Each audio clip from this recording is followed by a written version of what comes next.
ကျန်းကျန်းမာမာနဲ့တပတ်ကိုအနည်းဆုံးတစ်ပေါင်ကနေနှစ်ပေါင်ခွဲထိကျနိုင်မယ့် program တစ်ခုမင်္ဂလာပါ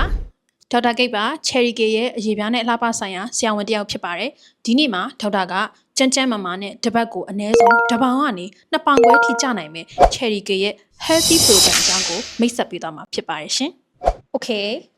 healthy weight loss program ကိုပြောတဲ့အခါမှာဒီနေ့မှာဒေါက်တာကအဓိကအချက်၄ချက်နဲ့ပြောပြသွားပါမယ်။အဲ့ဒီအချက်၄ချက်ကဘာလဲဆိုတော့လူတွေအားလုံးသိကျင်ကြတဲ့နံပါတ်1 weight ဘယ်လောက်ရာခိုင်နှုန်းကျနိုင်လဲဆိုတဲ့အချက်။နံပါတ်2တစ်ပတ်ကိုအနည်းဆုံးဘယ်နှပေါင်ကနေအများဆုံးဘယ်နှပေါင်ကျနိုင်လဲဆိုတဲ့အချက်။နံပါတ်3အစီရာခိုင်နှုန်းဘယ်လောက်ကျနိုင်လဲဆိုတဲ့အချက်။နံပါတ်4effect ပေါ့နော် side effect လို့ခေါ်တဲ့ခန္ဓာကိုယ်မှာခံစားရမှုတွေဘယ်လောက်ထိရှိနိုင်လဲဆိုတဲ့အချက်နဲ့ပတ်သက်ပြီးတော့ဒေါက်တာကပြောပြပေးသွားမှာဖြစ်ပါတယ်ရှင်။ပထမဆုံးအချက်ဖြစ်တဲ့ healthy weight loss program ကကိုယ်လေးငင်ဘယ်လောက်ကျနိုင်လဲဆိုလို့ရှိရင်မိမိရဲ့ငကိုမူရင်း weight ရဲ့ပေါ့နော်အနည်းဆုံး8ရာခိုင်နှုန်းကနေအများဆုံး25ရာခိုင်နှုန်းထိ weight ကျနိုင်ပါတယ်။ဥပမာအနေနဲ့ပေးရမယ်ဆိုလို့ရှိရင်ပေါင်200ရှိတဲ့ client တယောက်ဆိုလို့ရှိရင်ပေါ့နော်သူ့ခန္ဓာကိုယ်ရဲ့ဒါ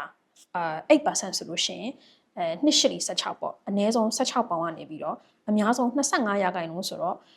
ပေါင်90ထိကျနိုင်တာဖြစ်ပါတယ်ဒုတိယအချက်တစ်ချက်ဖြစ်တဲ့တစ်ပတ်ကိုဘယ်နှပေါင်ကျနိုင်လဲဆိုလို့ရှိရင်တော့ဒါသူတင်နာစာတန်းနေနဲ့ဒါလိလာဖတ်ရှုချက်တွေအရာဆိုရင်အနည်းဆုံးပေါ့နော်0.5ပေါင်ပေါ့ပေါင်ဝက်လောက်ကနေအများဆုံး2ပေါင်ခွဲထိကျနိုင်ပါတယ်ရှင်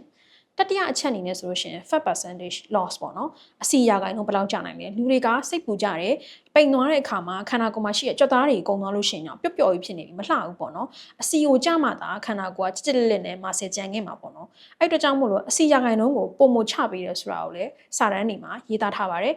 အနည်းဆုံးပေါ့နော်60ကနေပြီးတော့အများဆုံး80ရာခိုင်နှုန်းရှိတဲ့ခန္ဓာကိုယ်ရဲ့အစီတွေကိုကျစီတာဖြစ်ပါတယ်ဆိုတော့နောက်တစ်ချက်ဖြစ်တဲ့ဒါခန္ဓာကိုယ်ရဲ့အစီတွေကျသွားတော့ဟုတ်ပါပြီခန္ဓာကိုယ်ရဲ့ကြွက်သားတွေပေါ့နော်အရန်အေးကြီးတဲ့ကြွက်သားတွေရောဘယ်လောက်ထိကျမှာလဲဆိုရင်တော့ဒေါက်တာတို့ရဲ့ program တွေထဲမှာဆိုရင် easy program ဆိုရင်ဒါအရှိမထွက်ခဲ့တဲ့ program ပေါ့နော်ဒီ program ထပ်ဆာလို့ရှိရင်တော့နောက်ဆုံး healthy program ကမာဆယ်ပေါ့နော်ကြွက်သားဆုံးရှုံးမှုကိုပို့ပြီးတော့ရော့စေပါတယ်အများသောအားဖြင့်ပိန်သွားရင်တော့အစီနဲ့တူတူကြွက်သားတွေလည်းအနည်းနဲ့အများတော့ပါဝါတက်ပါတယ်ဒါပေမဲ့ဒီ healthy program ဟာဆိုလို့ရှိရင်တော့မိမိရဲ့ muscle mass ပေါ့နော်ခန္ဓာကိုယ်မှာရှိတဲ့ muscle mass ကိုတော့ဆက်ထိန်းထားပြီးပိန်သွားရင်တော့မှပျော့မဖြစ်စေတဲ့ effect မျိုးရရှိစေပါတယ်။ကဲနောက်ဆုံးပေါ့နော်အဓိကအရန်သိချင်ကြတဲ့နောက်ဆုံးအချက်ကတော့ဒါသူတို့ရဲ့ effect တွေပဲဖြစ်ပါတယ်။ဒီဆေးတွေအကုန်လုံးက effect တွေကပေါ့နော်ရေဘူးရအားဖြင့်တော့ထူကြပါတယ်ခန္ဓာကိုယ်ရဲ့ gastrointestinal tract လို့ခေါ်တဲ့ အစာအိမ်နဲ့ဥလန်းချောင်းကိုသူကနည်းနည်းလေးရှောက်လန်းမှုနည်းနည်းနှေးစေတယ်ပြီးတော့လှုပ်ရှားမှုနည်းနည်းလေးငြိမ်သက်စေတယ်ပေါ့နော်အဲ့တို့ကြောင့်မို့လို့အဲ့ side effect မျိုးတွေတော့ရှိပါတယ်ဥပမာအဖြစ်ပြည့်အစ်စေတဲ့အစာတွေစားမိလို့ရှိရင်ရင်ပြည့်နေတာမျိုးရင်တောင့်နေတာမျိုးတချို့ဆိုရင်အဲ့လိုရင်တောင့်တာကိုသူတို့ကအသက်ရှူကြခတ်တယ်လို့ဆိုပြီးတော့မှားပြီး interpret လုပ်ကြတယ်ပေါ့နော်အဲ့လိုမျိုးလေးခံစားရနိုင်တယ်နောက်တစ်ခုကဝင်းသွားတဲ့အခါမှာပုံမှန်ဝင်းသွားတာထက်နည်းနည်းလေးညော့နိုင်တယ်ဝင်းချုပ်တယ်ပေါ့တော်တော်များပြောတယ်အဲ့လို effect လေးရခံစားရတတ်တယ်နှစ်ခုလုံးမှာပေါ့ဒါပေမဲ့နောက်ဆုံးမှာ healthy program ဟာဆိုလို့ရှိရင်တော့လက်ရှိ current မှာလည်းဒေါက်တာတို့စေကမ်းမှာလည်း healthy program ကိုယူနေတဲ့လူတွေရှိပါတယ်သူတို့ရဲ့ပြောကြားချက်အရဆိုလို့ရှိရင်တော့ဘာမှတိတတာမခံစားရဘဲနဲ့တက်တောင့်တက်တာနဲ့ဘိုက်သိမ့်မစားဘဲနဲ့နေရထိုင်ရတဲ့အဆင်ပြေတယ်အင်ဂျင်နာမျိုးလည်းမရှိဘူးဝင်းချုပ်တာမျိုးလည်းမရှိဘူးပုံမှန်ပဲဒါပေမဲ့တစ်ပတ်ပေါင်ချိန်လိုက်ရင်ဒါပေါင်ကြီးကအနည်းဆုံးတစ်ပေါင်ခွဲကနေ2ပေါင်ခွဲထိကျသွားတာကိုသူတို့အနေနဲ့အရန်ကို enjoy ဖြစ်ကြတယ်satisfy ဖြစ်ကြတာကိုတော့တွေ့ရပါတယ်အခုဆိုလို့ရှိရင်တော့ Cherry K ရဲ့နောက်ဆုံးပေါ် healthy weight loss program အကြောင်းကိုဒေါက်တာကအဓိကအချက်၄ချက်နဲ့ရှင်းပြပေးသွားပြီဖြစ်ပါတယ်ဒါအပြင် Cherry K မှာ weight loss program တွေဂျိုင်းတဲ့အခါဆိုလို့ရှိရင်အကောင်းဆုံးအချက်ကတော့တကယ်ကို satisfy ဖြစ်ပြီးသားကျွမ်းကျင်တဲ့ဆရာဝန်တွေကိုယ်တိုင်ကမိမိရဲ့ခန္ဓာကိုယ်တွေကို monitoring လုပ်ပေးတယ်မိမိစားတောက်တဲ့အစားအစာတွေ monitoring လုပ်ပေးတယ်အဲ့ဒါအပြင်ဒေါက်တာတို့ကဝိတ်ကြတဲ့အခါမှာခန္ဓာကိုယ်ကိုဒီပေါင်ချိန်တွေပဲကျသွားတာမျိုးမဖြစ်ရလေအောင်ဒေါက်တာတို့မိမိရဲ့ဒီအဓိကအရန်အစီစုတဲ့နေရာတွေဖြစ်တဲ့ bite ပေါ့နော်